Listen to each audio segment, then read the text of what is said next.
अस्सलाम वालेकुम नाज़रीन, मैं मोहम्मद असलम हुसैन सियासत की खबरों में आप सबका इस्तकबाल करता हूँ। आज 21 अगस्त 2023 है।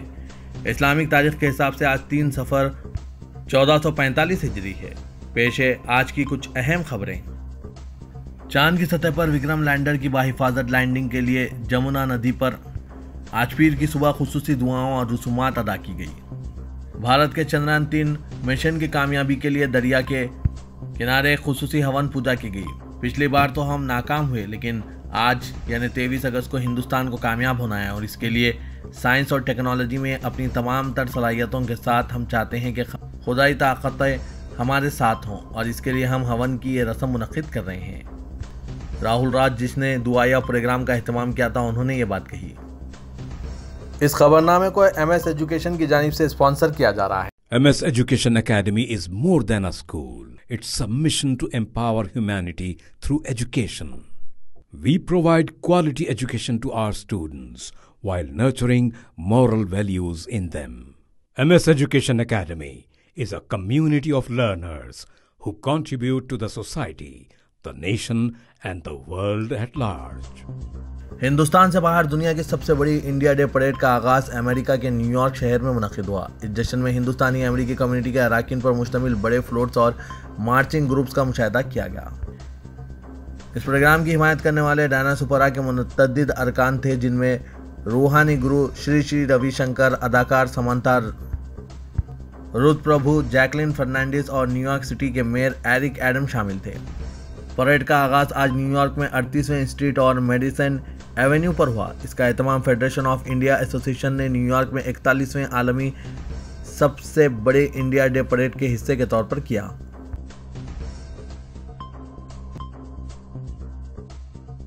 IPS अफसरान का बड़े पैमाने पर तबादला करते हुए हरियाणा हुकूमत ने रेवाड़ी के डिप्टी कमिश्नर मोहम्मद इमरान रजा का भी तबादला कर दिया, जिन्होंने नू फसादात के बाद मुसलमानों के बाइकआउट का ऐलान करने वाली पंचायतों और पंचायत के अरकान को नोटिस जारी किया था।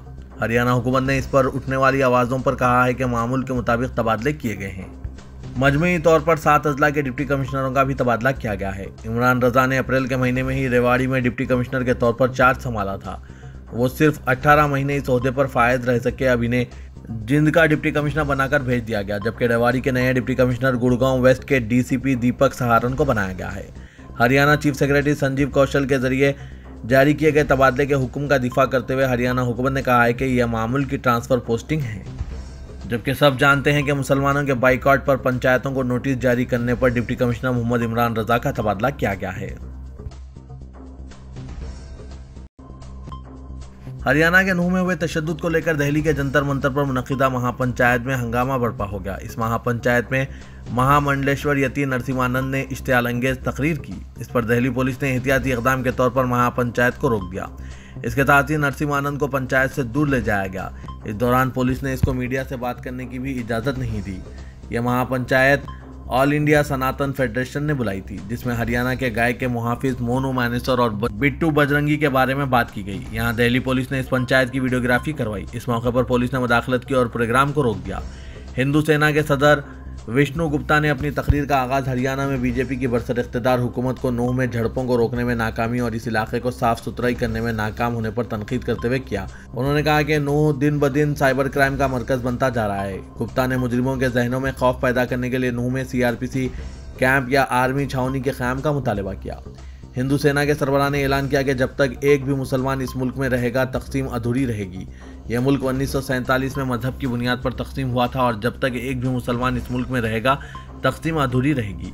गुप्ता ने पोडियम से गरज कर जैसे ही ये कहा, फौरी तौर पर दिल्ली पुलिस के 2 अफसरान स्टेज पर चढ़ गए और इनमें से एक ने ऐलान किया कि किस तरह महकमा पुलिस ने मुंतज़मीन को बार बार मुतनबा किया है कि वो नफरत अंगेज़ तकरीर का सहारा ना लें और किसी खास कम्युनिटी को निशाना ना बनाएं, और चूँकि मुक़र्रिरीन इसकी पाबंदी करने में नाकाम रहे, इसलिए हमें इस वाक़े को अभी ख़त्म करना है और हम आपसे मुंतशिर होने की दरख्वास्त करते हैं। इसके बाद पुलिस और महापंचायत के अरकान के दरमियान मामूली झगड़ा हुआ, जिसके बाद पुलिस ने 5-6 लोगों को थोड़ी देर के लिए हिरासत में ले लिया। नई दिल्ली में ओहदेदारों ने दावा किया है कि मुल्क में अक़लियती स्कॉलरशिप के एक बहुत बड़े स्कॉलरशिप स्कैम को बेनकाब किया गया है और तहकीक़ात के मुताबिक 53 इदारे जो जाली थे इस्तेफादा हासिल कर रहे थे। बताया गया है कि फर्जी इदारे मुख्तलिफ रियासतों में काम कर रहे थे और उन्होंने 5 सालों में 144 करोड़ रुपए का स्कैम किया है। मरकजी वजीर स्मृति ईरानी ने इस मामले की सीबीआई तहकीकात का हुक्म जारी किया। यह अक़लियती स्कॉलरशिप का सबसे बड़ा स्कैम बताया गया है। वजारत अक़लियती उमूर ने इसकी दाखिली तहकीकात कराई, जिसमें बदउनवानियों का पता चला। ऐसे 830 इदारे सरगर्म थे। मालूम हुआ है कि वजारत अक़लियती उमूर ने इस सिलसिले में 10 जुलाई को सरकारी तौर पर शिकायत की। 34 रियासतों और मरकजी ज़ेर इंतज़ाम इलाकों के 100 अजला में तहकीकात की गई। तहकीकात के तहत 1572 इदारों की जांच की गई। 830 इदारे जालसाजी की सरगर्मियों में मुलविस पाए गए। बाद रियासतों में अभी तहकीकात जारी है। फिलहाल ओहदेदारों ने 830 इदारों से मुतालिक बैंक खातों के मुंजमद करने का हुक्म जारी किया है। वजारत के स्कॉलरशिप प्रोग्राम को 1,80,000 इदारों तक वसअत दी गई थी। अव्वल जमात से आला तालीम हासिल करने वाले तलबा इससे इस्तेफादा हासिल कर रहे थे।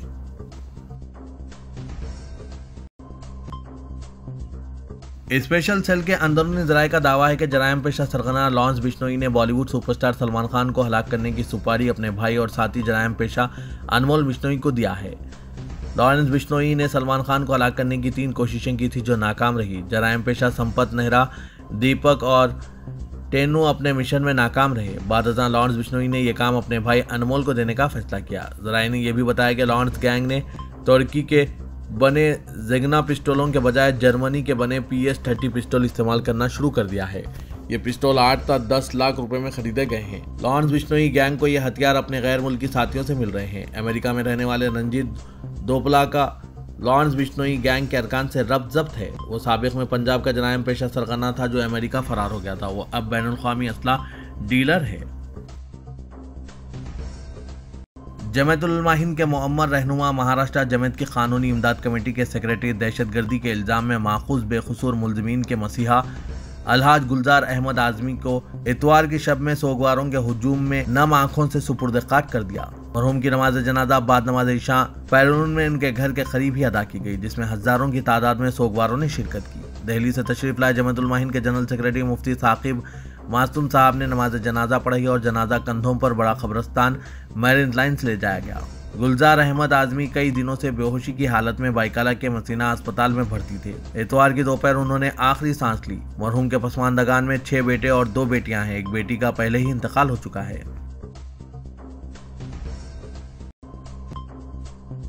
कांग्रेस की सदारत संभालने के 10 माह बाद मल्लिकार्जुन खड़गे ने पार्टी के सबसे बड़ी पॉलिसी साज इदारे कांग्रेस वर्किंग कमेटी की तश्कील 9 कर दी।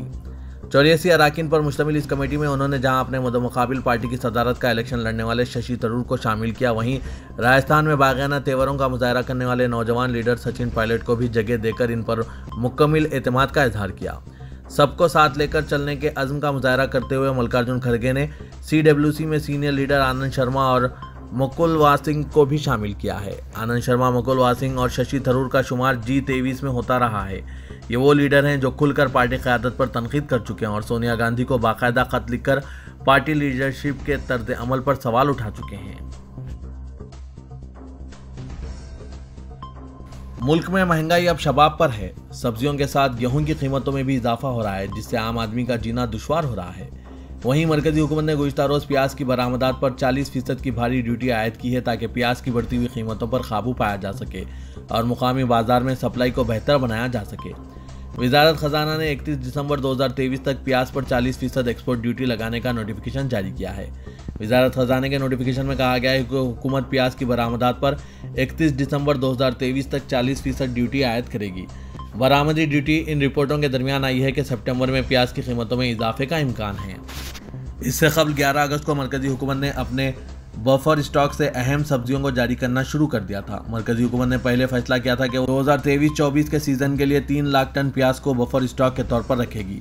2022-23 में हुकूमत ने 2 लाख टन प्याज को बफर स्टॉक के तौर पर रखा है। ख्याल रहे कि कम सप्लाई वाले सीजन के दौरान कीमतों में नुमाया इजाफा होने की सूरत में किसी भी हंगामी सूरत-ए-हाल से निपटने और कीमतों को मुस्तहकम करने के लिए बफर स्टॉक को बरकरार रखा जाता है।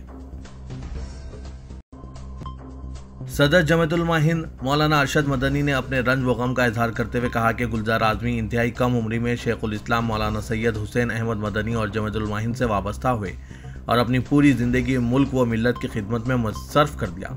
सदाकत, हक जोई, हक शनासी और बेबाकी इनका तर्रा इम्तियाज था। वो आलिम नहीं थे, लेकिन इन आलिमों की सोहबत ने इनका मिजाज आलिमाना बना दिया था। मुल्क में दहशतगर्दी के इल्ज़ाम में जब नौजवानों की अंधाधुंध गिरफ्तारियां होने लगी और इन मजलूमों के साये से भी लोग दूर भागने लगे, गुलजार अहमद आज़मी ने कैद में रहे मुस्लिम नौजवानों के मुकदमात की पैरवी का बेड़ा उठाया। उन्होंने उकला की टीम तैयार की और पूरे मुल्क में मजलूमीन व महरूसिन की इमदाद व दादरसी में कोई कमी नहीं की, जिसके नतीजे में सैकड़ों बाइज्जत बरी हुए और हज़ारों जमानत पर रिहा होकर अपने अहले व आयाल की खबरगिरी का फरीज़ा अदा कर रहे हैं।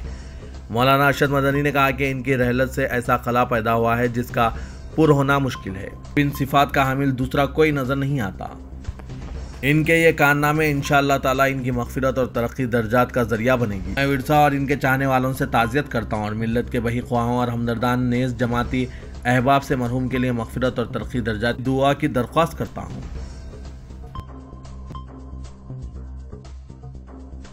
All India Muslim personal law board के सदर मौलाना खालिद सैफुल्लाह रहमानी ने अपने ताज़ियती पैगाम में कहा कि गुलजार आज़मी बुजुर्ग कायद थे। उन्होंने जमात उलमा के प्लेटफॉर्म से नुमाया खिदमत अंजाम दी। इनकी सबसे बड़ी खुसूसियत यह थी कि वो मजलूमों, सितम रसीदा लोगों और जेल की सलाखों के पीछे डाल दिए जाने वाले बेकसूर कैदियों के मसीहा थे। इनकी वफ़ात मौजूदा हालात में उम्मत के लिए एक बहुत बड़ा हादसा है। तेलंगाना के वज़ीर आला के चंद्रशेखर राव ने अवाम से अपील की है कि वो इंतखाबात में वोट देने के फैसले में जल्दबाजी से गुरेज करें और इनकी हकीकी फलाह व बहबूद को यकीनी बनाने वाली BRS के हक़ में फैसला करें।